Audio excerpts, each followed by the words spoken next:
I try to have Rachmanis, especially given the technology. Although I'm very happy to say that I've figured out, at least in theory, how to connect to the wired internet here Good. in Roslindale, um, which means that in theory, I can do the same thing in Brookline when I can go back to Brookline, um, and I will be able to do these things from my desk in Brookline, not use my work computer. I'll just use my computer, which Good.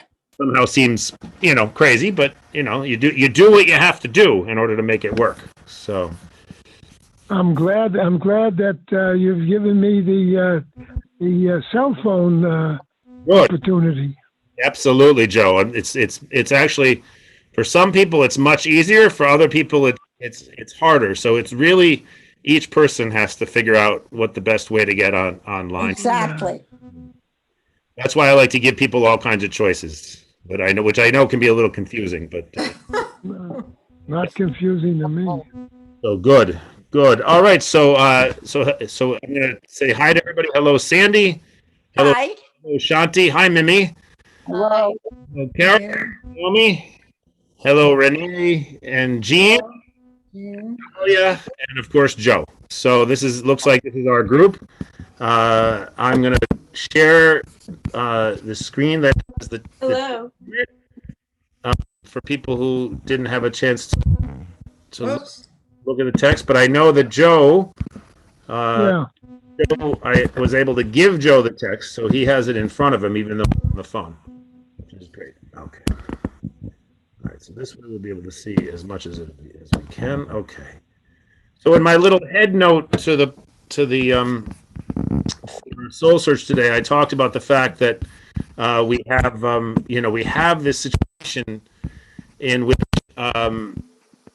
there's been a strong call among certain activists that the police should be defunded, right?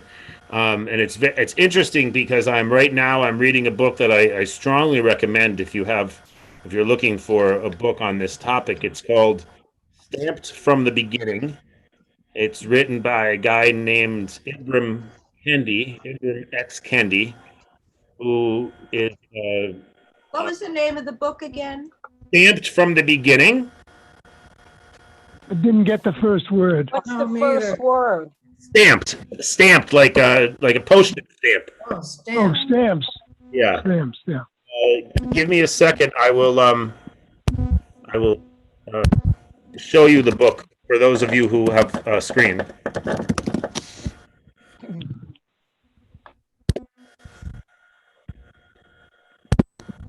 Here it is on Amazon. Hold on a second. Stamped from the beginning. Oh. And anyway, so it's a history of the definitive history of racist ideas in America. And it was remarkable because he was quoting Huey Newton and Bobby Seale, the founders of Oh, yeah. Black Panther, Yeah, Black Panthers. and their platform from the first the first Black Panther meeting.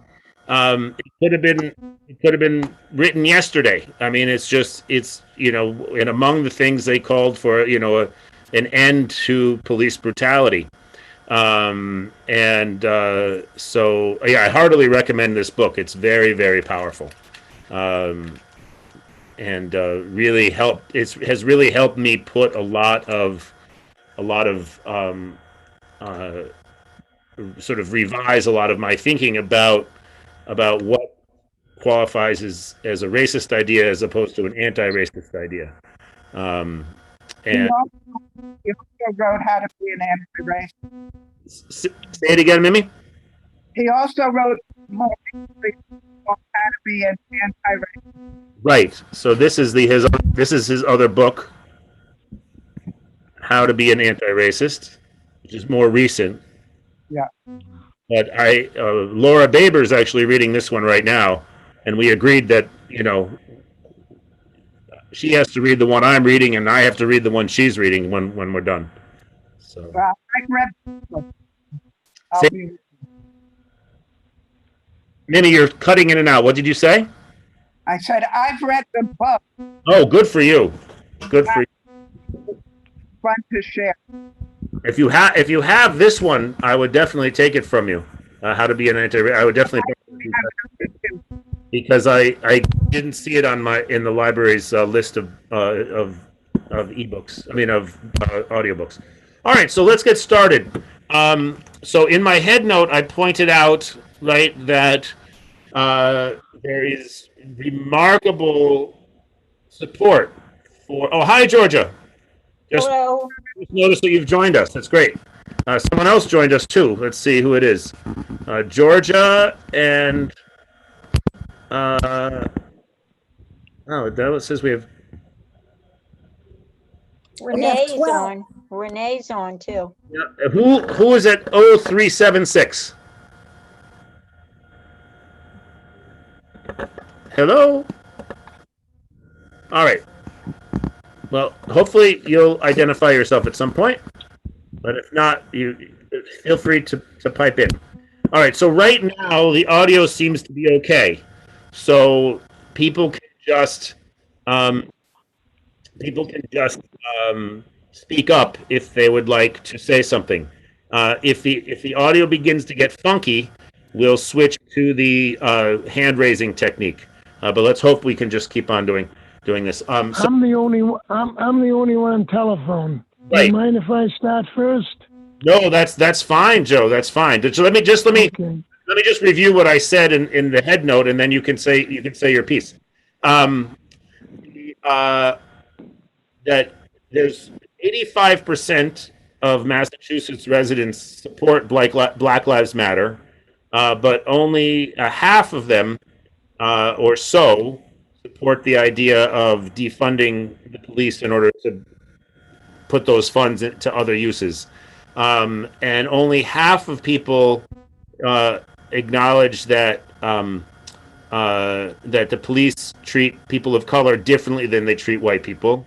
Then what I thought was really interesting was that only 40% of people would acknowledge that about their cops. So maybe those cops over there, maybe those cops in Boston or those cops in Newton, depending on your perspective, treat black people differently. But our hometown cops, there's no racism here, which I thought was very, very interesting. Denial. Absolute denial. Denial, and I also think that it's the term racist is so poisonous right now that if you have a relationship, like I have a relationship with a fair number of policemen and policewomen in Brookline, it's I think I'm at a point where I can acknowledge that I'm not actually calling those people racist if I say that there's a tendency to treat people of color differently than they treat white people. I don't think I'm calling cops racist, but I do think for a lot of people it's hard to square those two things. All right, so go ahead, Joe, and then we'll get started with our article. Yeah, well, I like to say, what I'm going to say at the beginning is it sounds like some of my best friends are black, which is true. I was born in 19... Can you hear me? Wait a minute. Okay. We have to mute people. Yeah, I'm trying to figure it out. All right, I'm going to put everyone but Joe. All right, so I don't know where the noise was coming from, but I apologize. I always try not to have muting because it's much nicer. All right, there you go, Joe. Go ahead. Okay. I was born in Roxbury in 1921. I'm 99. All my classes, there were about 20% blacks. I had a very good friend, Bertie Davis, whom I invited to my bar mitzvah. He didn't come to the synagogue, but he came to our apartment. It was during Depression times to help celebrate. And then there was Jennifer Stokes. In the 6th grade, we used to make Valentines. And she was the only one, a black girl, who sent me a Valentine. She went on to the Latin school to had a very successful career. And one other person, then I'll go on to what I want to say. Harold Booker was a man of color, and he was the coach of our baseball team. Now, I was reading the piece that Rabbi Jim gave us, and in the middle of page 2, it says that should be the question asking of the police, not why do they regularly fail to perform their duties correctly and thus need reform, but rather what duties are they succeeding at. At the bottom of page 2, I'm just going to read 2 or 3 lines. The fundamental issue is whether the police, the institution of policing as it exists in the United States, is racist. And once we look at this clearly, we understand that the answer must be yes. So there is a problem. I'm going to end by reading the last paragraph, which I think sort of says it all. It's about 5 lines. To truly confront problems of racist violence in our society, let's not once again begin with the question of how to reform the police. Let's instead start with the question of how to build healthy and safe communities of mutual respect and see which institutions we need to reach that goal. If anything, that is to be called policing emerges from that inquiry, it should be at its end rather than the beginning. Now it says institutions, so I made myself some no religious institutions, schools, organizations, veterans organizations, unions, Boy Scouts, Girl Scouts. So I think there is the problem. We see it at the top. We don't get into the middle of it. I don't know if that makes sense, but that's what I have to say. Thank you, Joe. Thank you for a very nice overview. So we'll read this article now, and we'll stop. I'm sure we'll stop along the way. The piece that you bring up, Joe, and I think this is a very important thing to raise. Even since you've raised it already, I'll just bring it out now. Another thing that I've really taken from Ibram Kendi's book on Stamped from the Beginning, right, is that what really matters in the in figuring out is a given policy discriminatory or is it not discriminatory, right? Is that to look at the look at the outcomes, right? To look at the outcomes and to figure out, well, if that has happened, then then why and what can we do to make it so that the opposite can happen? All right. Yeah, but having said that, you've got to give an example. That's a statement. What is the example? An example, right, is people would say, look, we have colorblind policing policies, or we don't go and purposefully stop black people, right? That's not in our policy, right? But what's the outcome of the current state of policing, right? That black drivers are stopped much more often than white. Sure. Right, and that happens, and it happens during the day. That distinction is not nearly the same at night. At night, it's much more even, right? Because the cops have more time seeing who's in a car. You've answered my question. Right. Yeah. So that's an example. All right, good. All right. So I'm gonna try to unmute everybody, and we'll see how it goes. And I will unmute everybody. So if you'd like to be unmuted, please feel free. And pipe up when you want to speak. And again, if it gets funky, I'll mute everybody. But let's cross that when we come to it. All right. So here is a fuzzy picture of New York Police Department officers following Black Lives Matter through union. All right. On June 6th. Oh, so this is an article by two philosophers. One of them is called Todd May. The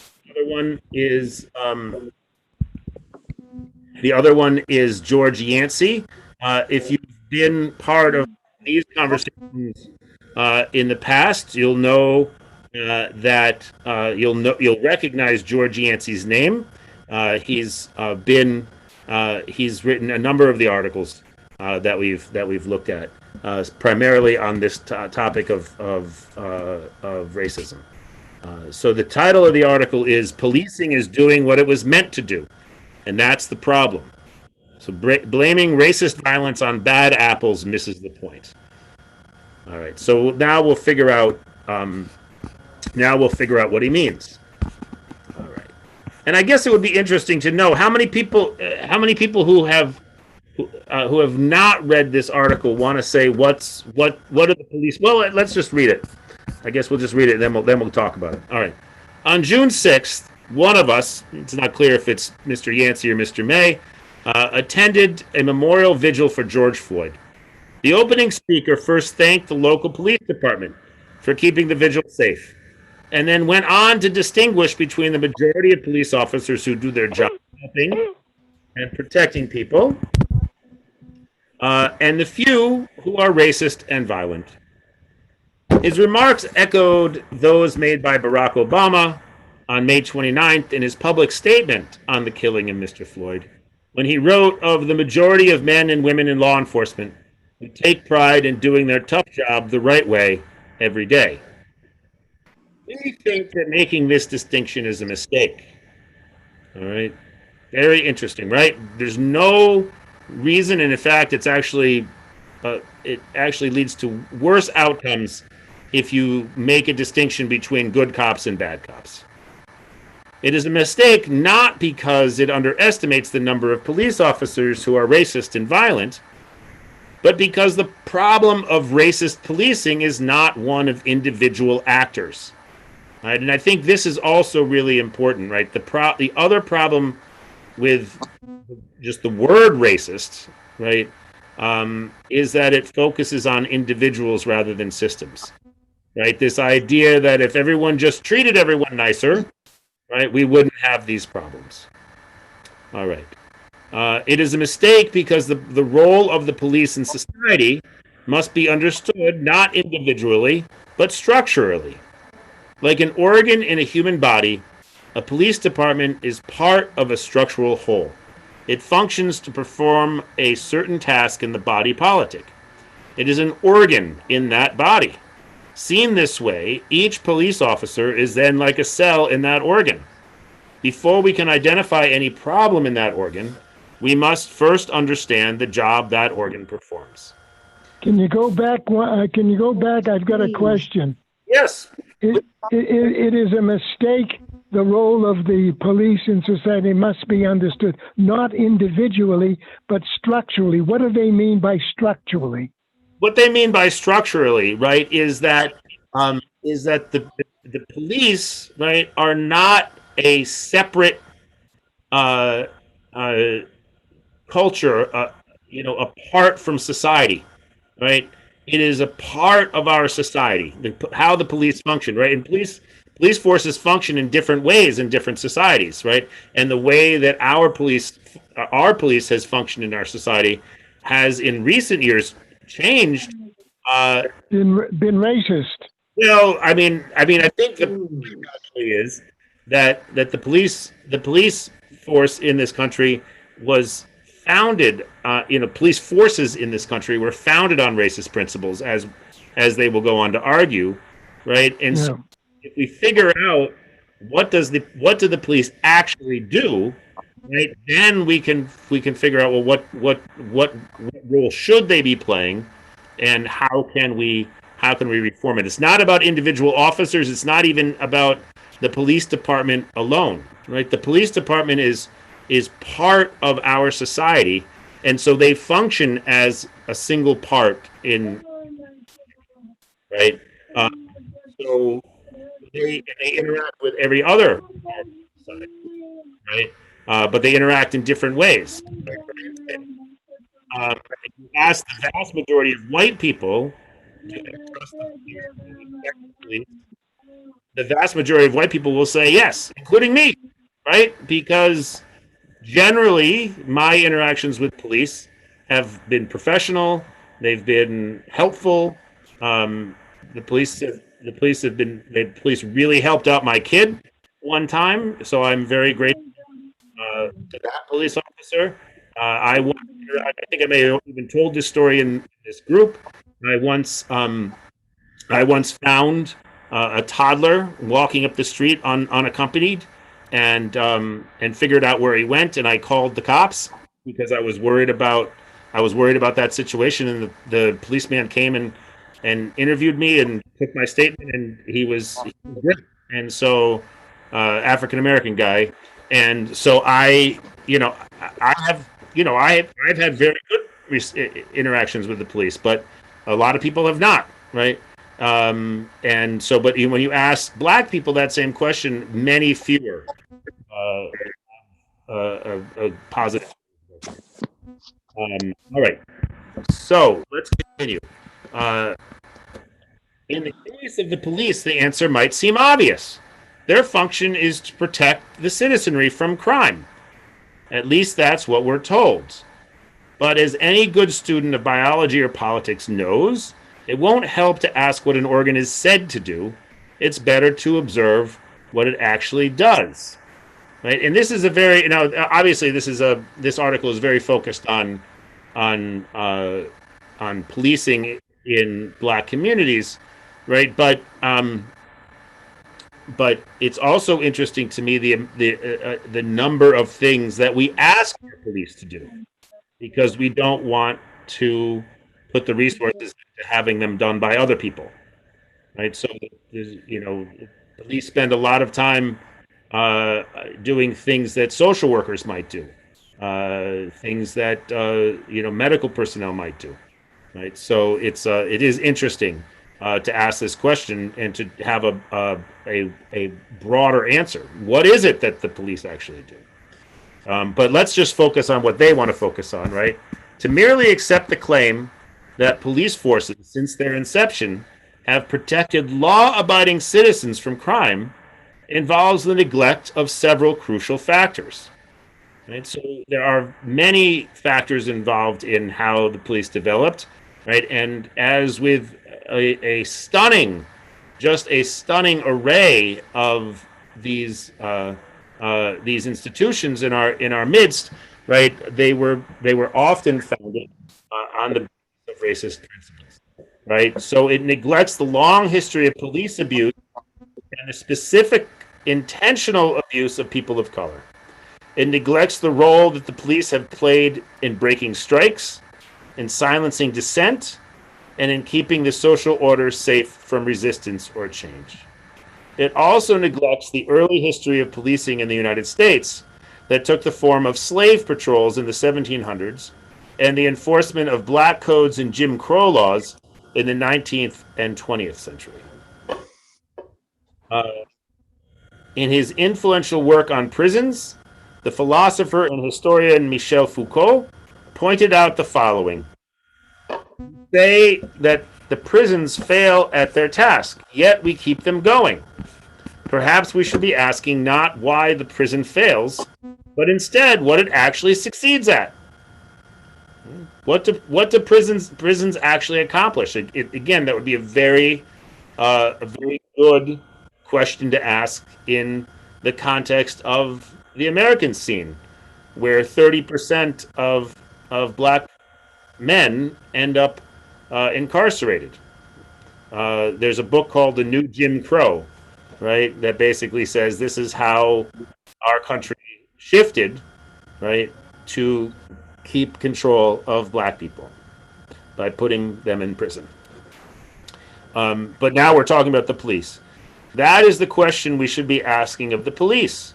Not why do they regularly fail to perform their duties correctly and thus need reform, but rather what duties are they succeeding at, right? What do the police actually accomplish? So once we ask that question, the answer is entirely clear. They succeed in keeping people in their place. They succeed in keeping middle class and especially upper class white people safe so long as they don't get out of line. They succeed in keeping people of color in their place so that they don't challenge the social order that privileges middle and upper class white people. And as we have recently witnessed in many violent police protest responses at protests, they succeed in suppressing those who would question the social order.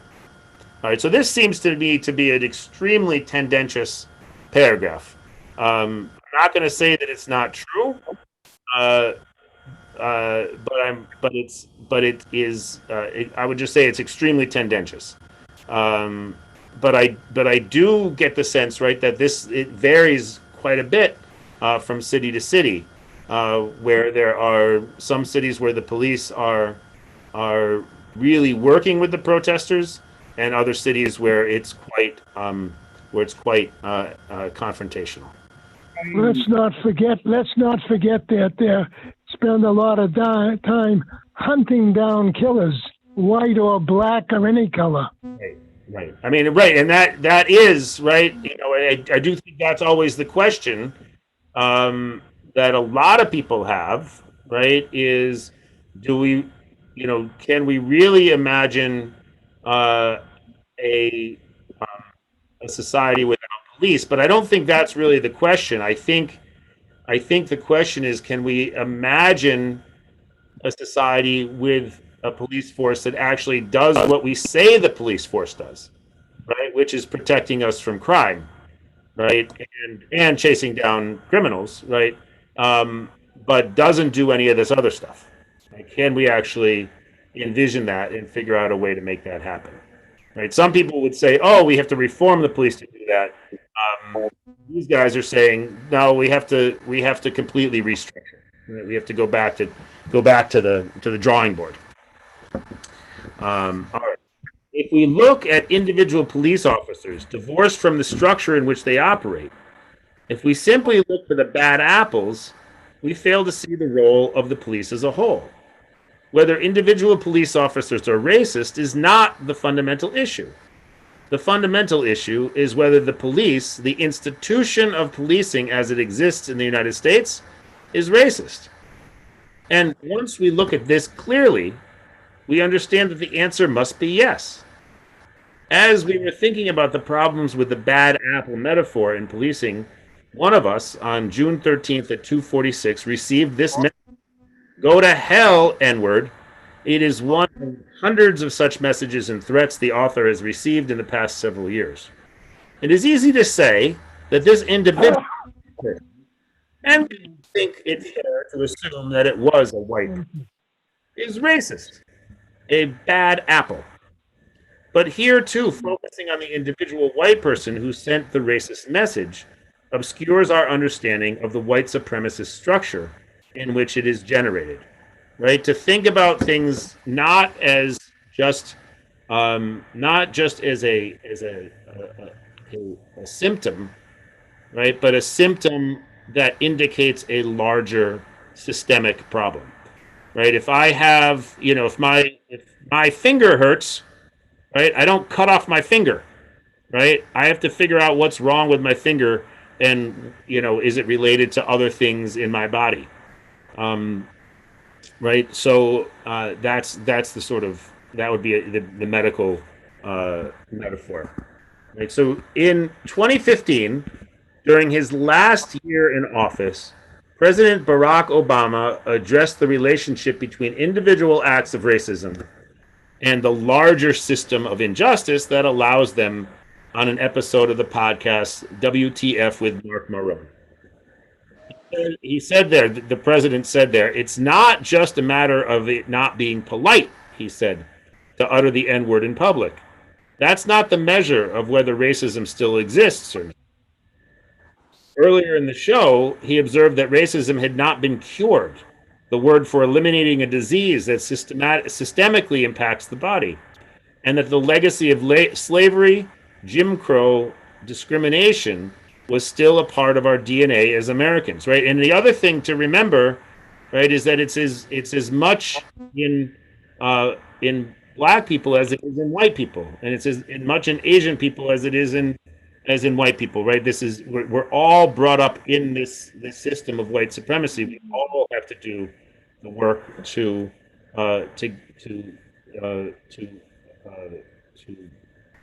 work against it, right? This slur, right, the N word, is also part of our DNA, embedded in the concept of a master race and the resulting white supremacist violence against black bodies.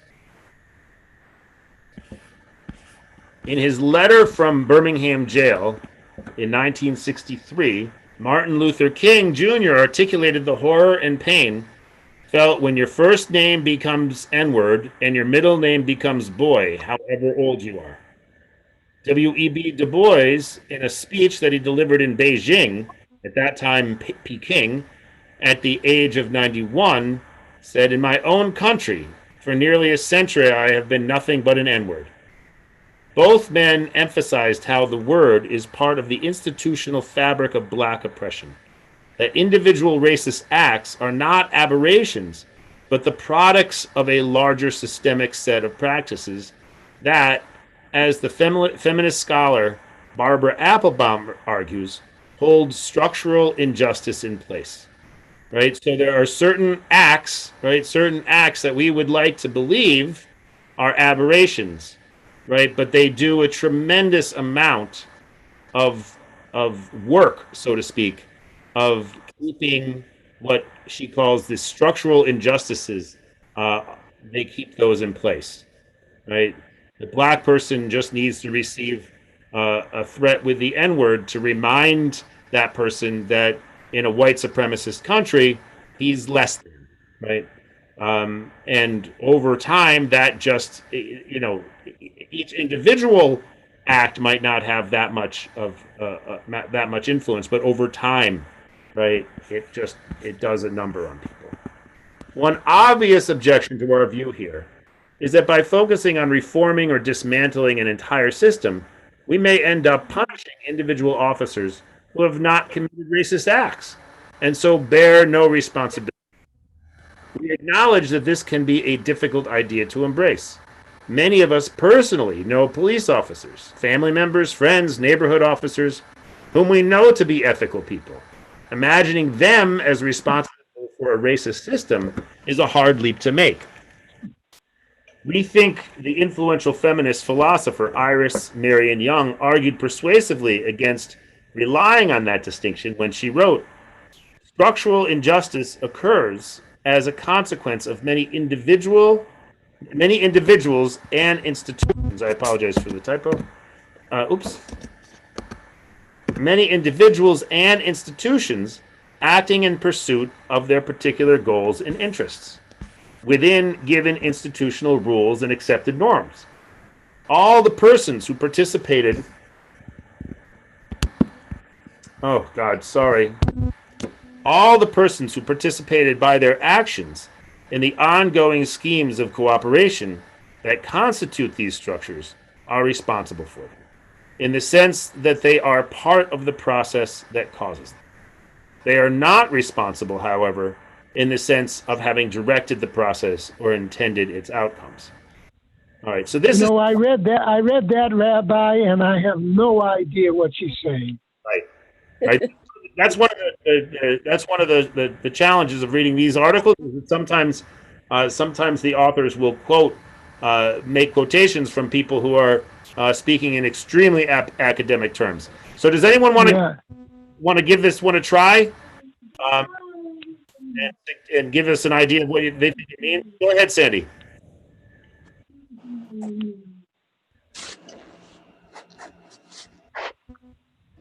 Sandy, you're muted if you're trying to speak. I don't know if you are.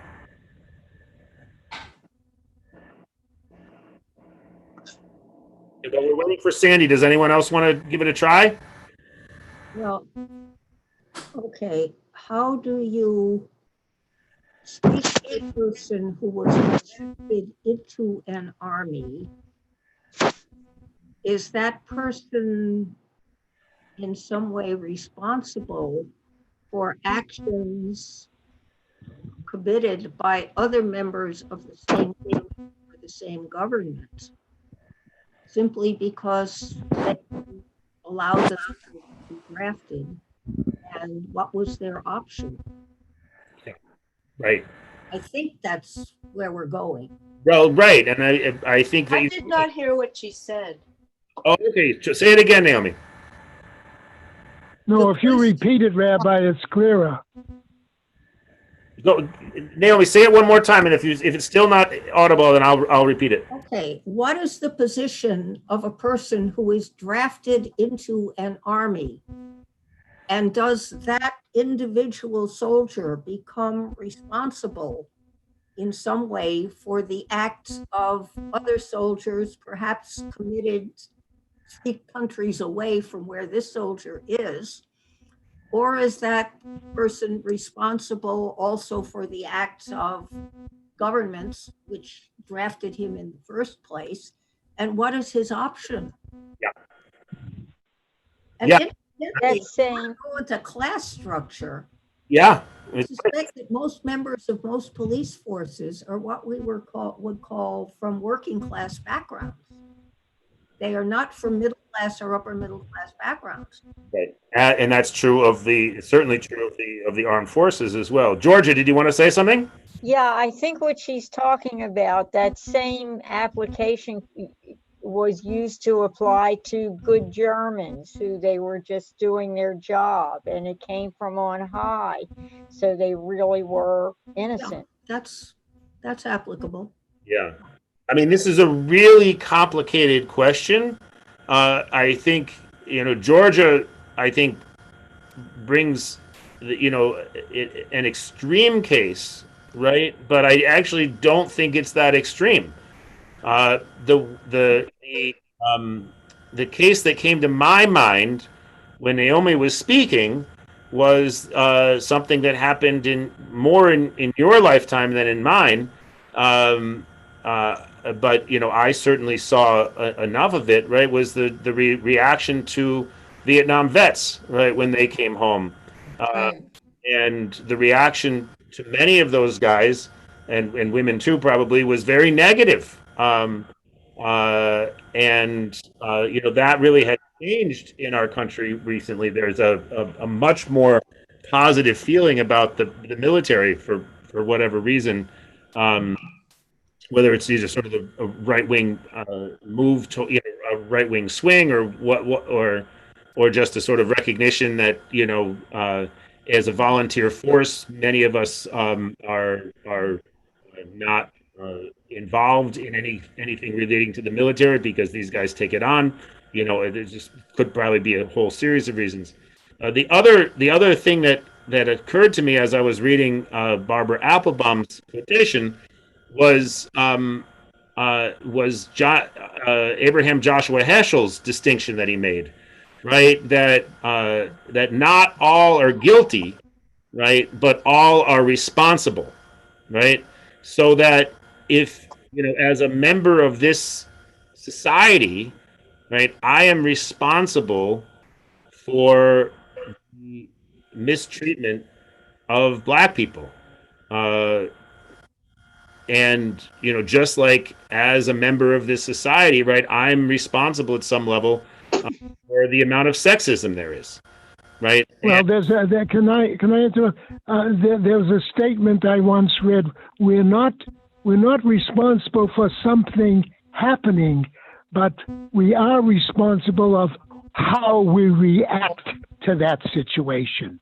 Do we keep quiet? Do we say it's wrong? Do we say it's, we've got to speak up, when somebody talks against black people or calls them the N-word, if somebody calls somebody gay, if somebody call somebody anti-Semitic remark, do we just sit down and listen, or do we stand up and say you're wrong? Here's what is right. Go ahead, Sandy, but you have to unmute. Okay, unmute. I take issue with that.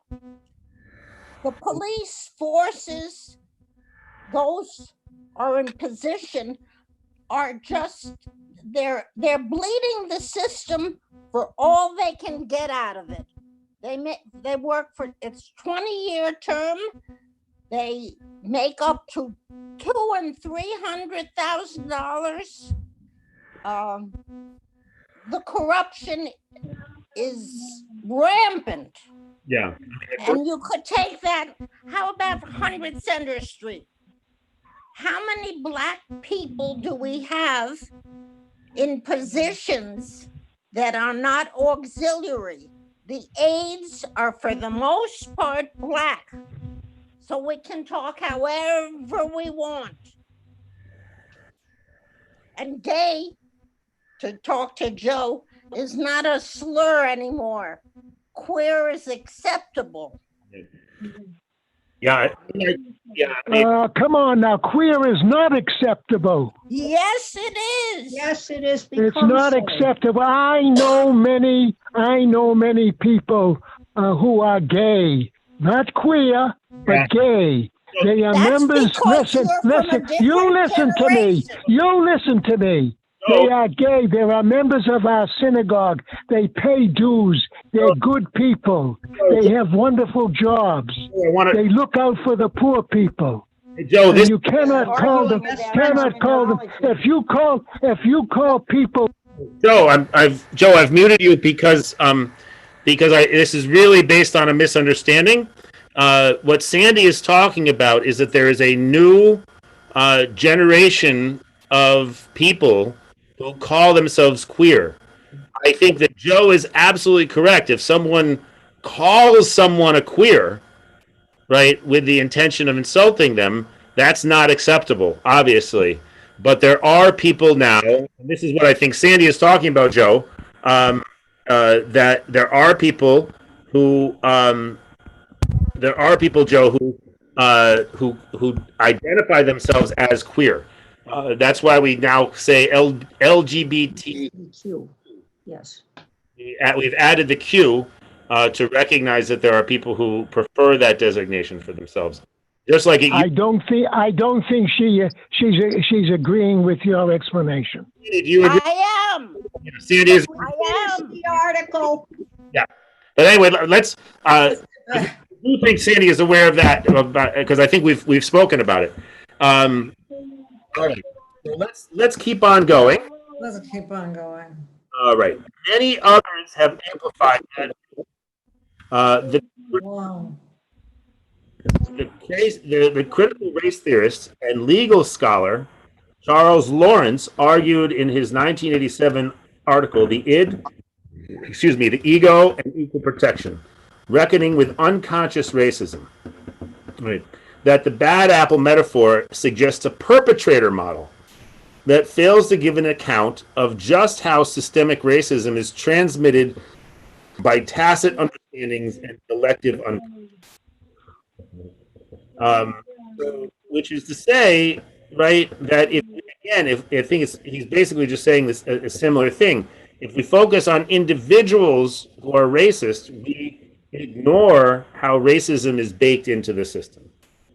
The philosopher Charles Mills argues the perpetrator of racist actions or beliefs perspective, the perspective that we should focus on perpetrators rather than the system, right? It presupposes a world composed of atomic individuals whose actions are outside of and apart from the social fabric and without historical continuity. When it comes to racism and policing, we argue that the bad apple metaphor places bad police officers outside of the social and historical fabric of racism and institutional policing that affects all of the apples. In this case, in fact, the tree itself is rotten. And actually, I would say that is the bigger issue, right? Is that if we don't sort of recognize that these actions are, in fact, part of a larger systemic pattern in our society, right? We let ourselves off the hook, right? And we say, oh, it's just that bad cop, right? Whereas whatever your thoughts about policing in general, right, it lets the rest of the cops and us off the hook from doing the work of changing that. In his book, The Tears We Cannot Stop, A Sermon to White America, Michael Eric Dyson argues, of a few bad apples doesn't begin to get to the root of the problem. Police violence may be more like a poisoned water stream that pollutes the entire system. To argue that only a few bad cops cause police terror is like relegating racism to a few bigots. Bigots are surely a problem, but they are sustained by systems of belief and perception, by widely held stereotypes and social practice. To truly confront problems of racist violence in our society, let's not once again begin with the question of how to reform the police. Let's instead start with the question of how to build healthy and safe communities of mutual respect and see which institutions we need to reach that goal. If anything that is to be called policing emerges from that inquiry, it should be at its end rather than assumed at the outset. All right, Naomi, go ahead. I understand what the man is saying, or what the men are saying, but what was the last society that actually was able to work this way? You know, you've got chickens and eggs here, and it's wonderful to say that if we could really reform our entire society, then something called policing might or might not emerge. But let's get serious here. You know, you cannot stop a country or even a small country that's got a lot of built-in institutions. You can't reform everything simultaneously. You have to start somewhere. Right now, we are starting with something that is called policing. Right. And, you know, fine, maybe we can reorganize that in a more rational fashion so that if you come home and your stereo is gone and you have broken windows in your house, there is an organization you can call, which we would call police. Whereas if you have somebody who may be drunk and is sleeping it off in a parking lot, you would call somebody else. Right. But, you know, come on, let's get real here.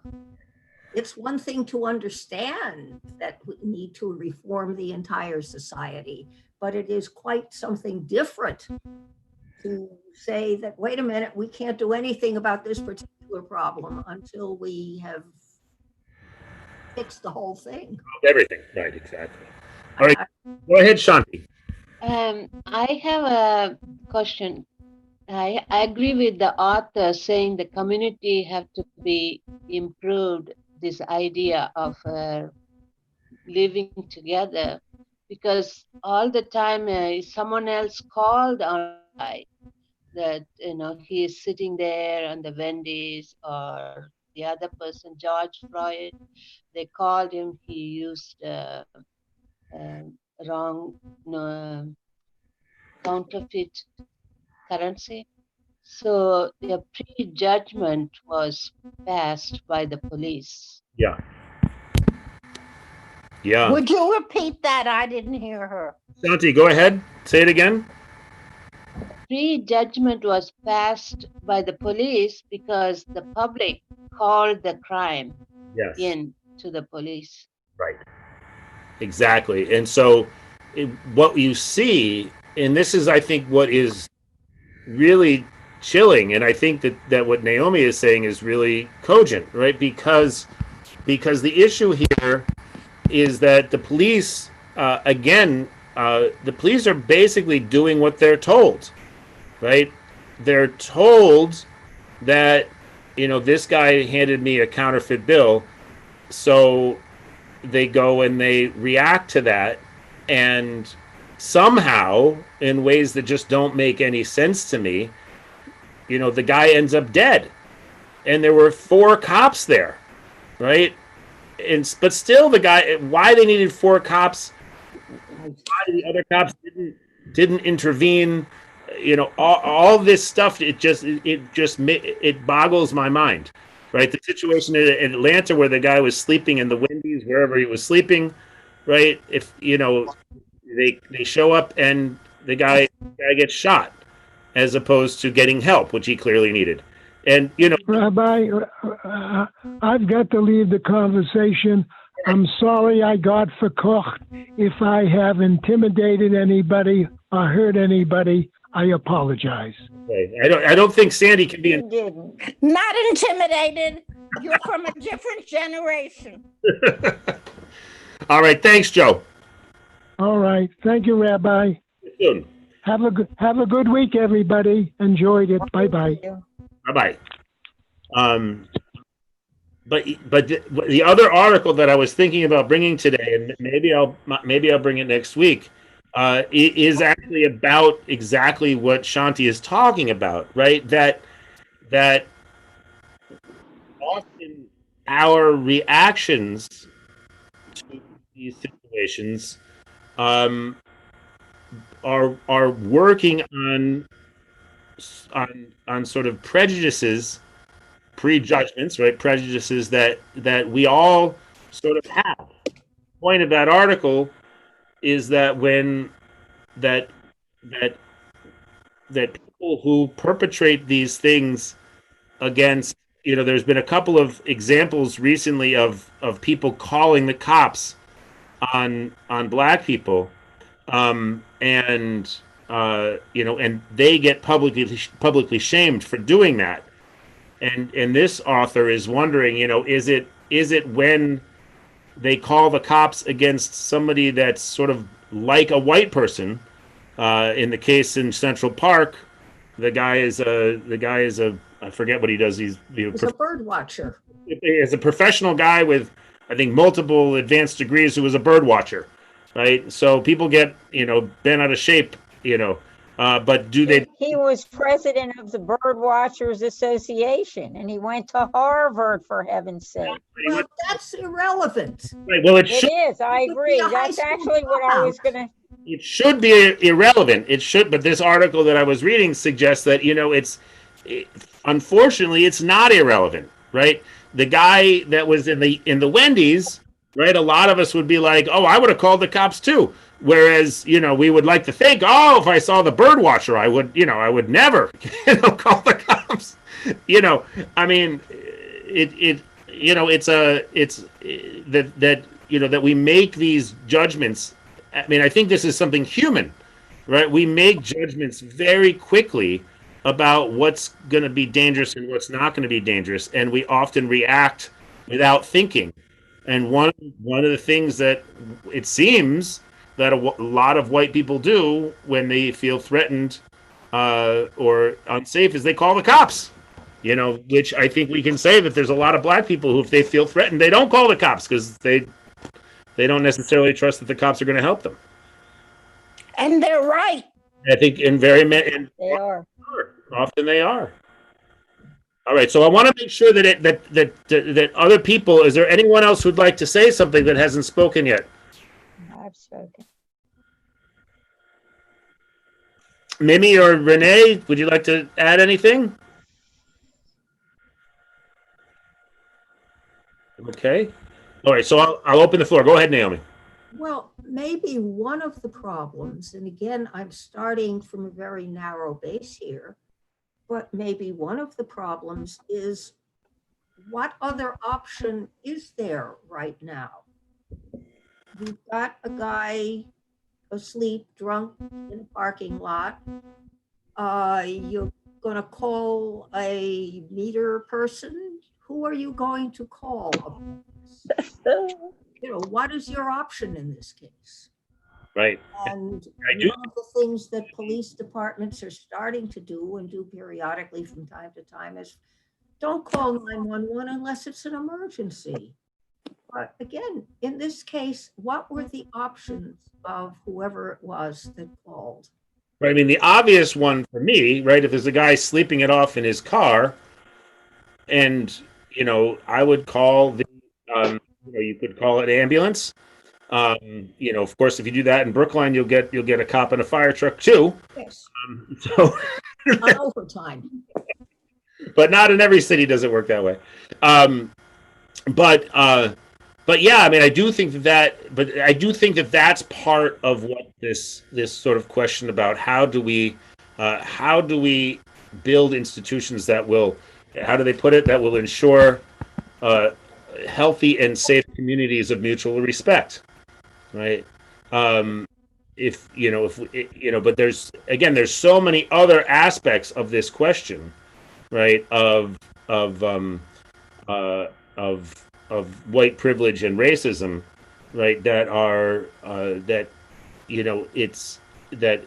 I agree with Naomi in one way, right? They're all intertwined, right? You kind of can't do one without the other. On the other hand, obviously you can't do everything at once. So you sort of need to figure out, well, what are the institutions that we're going to start with to make sure that we actually are moving along this road. But yes, no, just knowing about the corruption, Sandy, in the state police makes me think that there's probably corruption at a lot of other levels as well. Oh, of course. And maybe we would start with the racism right here at 100 Center Street. Well, that would be good.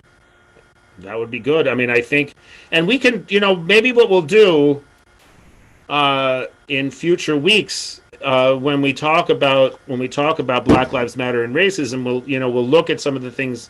Maybe I'll Mimi, if I can borrow that book, I would love to, and look at it and maybe figure out ways of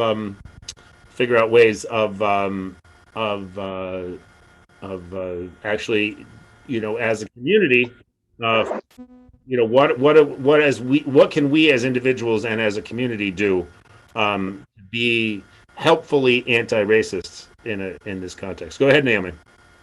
Okay, yes, most of the aid level people here in other buildings, in nursing homes are Louder.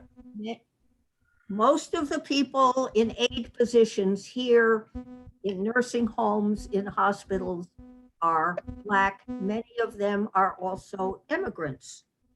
Now, ask yourself why more white people do not take these jobs. Can I respond to that? Sure, Georgia, go ahead. Can I respond to that as well as say what I was going to say before? Most all of the problems, am I on? Yeah. Yeah. Most all of the problems that we've mentioned here or that we ever do or discuss, the disproportionate amount of Blacks in prisons or African Americans who die in the service, or you can name 10 problems in almost all of them, or the AIDS here being disproportionately of color. It's because of socioeconomic conditions. And that's the main problem in this country. I don't believe any infant is born hating any other infant. It's all because of the socioeconomic problems. That's what's never dealt with. I think, Georgia, was that what you wanted to say, or did you want to say something else as well? I forgot. If these jobs pay $22 an hour with vacations and benefits, That's you right. might have a different mix. Yeah, I mean, I think that yes. And that's not accidental.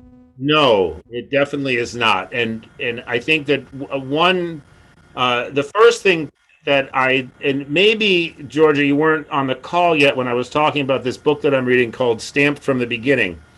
And one of the things that I found so helpful about this book is that it turns on its head sort of my common sense assumption, right, that racist outcomes come from racist ideas, right, and that racial prejudice stems from racist ideas, right?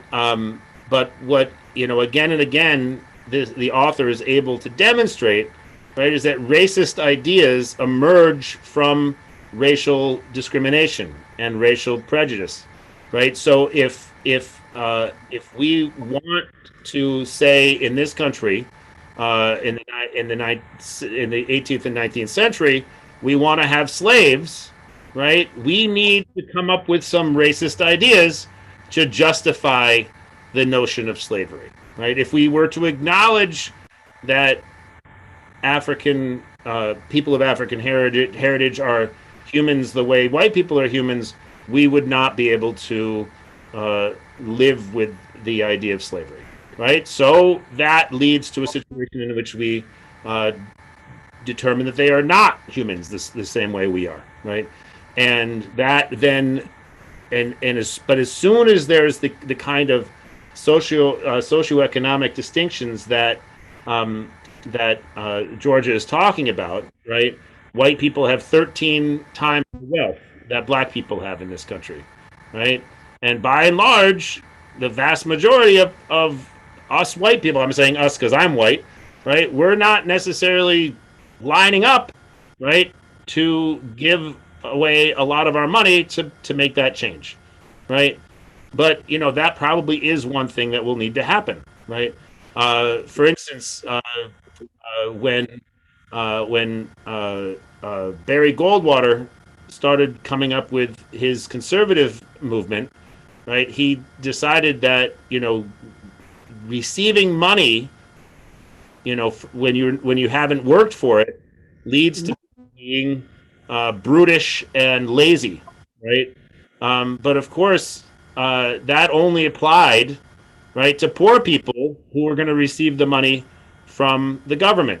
It wasn't going to be rich people who received money from their parents, and it wouldn't be white soldiers coming home from the war who received money through the GI Bill, right? So there's a lot of ways in which we arrange programs, social programs, and other programs to benefit the people who already have money. And who are the people who already have money? White people. Right? So that racial disparities continue, right, with the active participation of the white people who benefit from the policies. So I mean, coming to terms with that is not easy, and I don't know exactly what to do about it myself, but I think I'm certainly open to thinking about it. It's socioeconomic and it's deliberate. It's no accident. Mm-hmm. Right. And it didn't start with Goldwater. It started with the slave trade. Oh, absolutely. I'm just saying that that the Goldwater example was one that I was listening to Ibn Kendi's books this morning, and that was an example. That's why I gave that one. There's it goes back centuries. It goes back centuries and centuries to The slave trade. Yeah. Even before the slave trade. Yeah, but opportunities to remedy it were also not used. Right. Black GIs could not get GI mortgages. They could not, for the most part, get the educational benefits. Exactly. So on and so on. So opportunities to help reverse the situation were basically turned down between governmental institutions and financial institutions. Exactly. Also deliberate. It's the same thing. Exactly. Absolutely deliberate. And then so the analogy that was given in this book is sort of saying, okay, well, we're going to make it an equal race, right? Everyone, the black people have to start 40 years, 40 yards behind. And then if they don't win the race, it's because they're too slow, Right. So, It's because they won't pull themselves up by their bootstraps, and I'm being sarcastic, obviously. nope.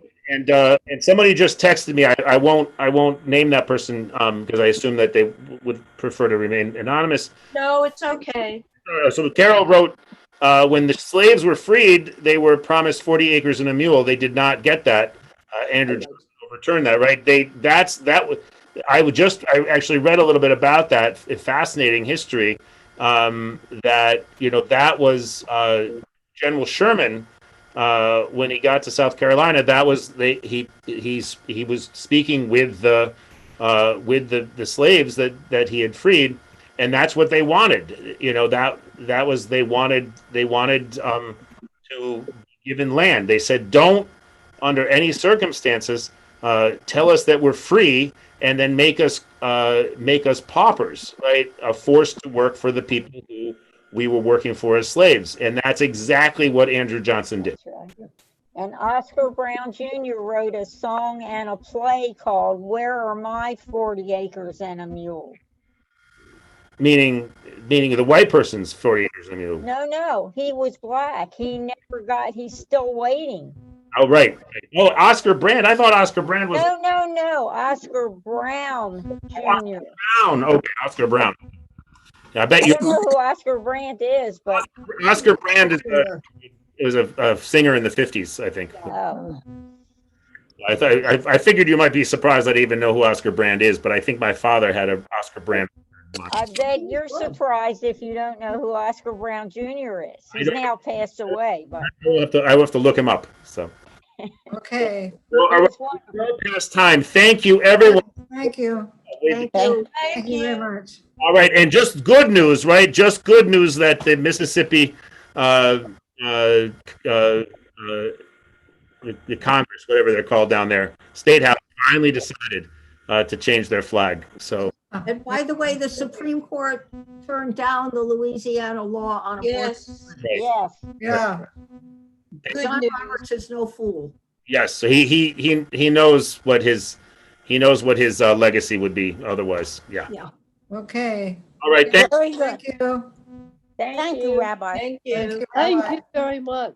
Thank you. Talk to you soon. Bye-bye now. Bye bye. Bye.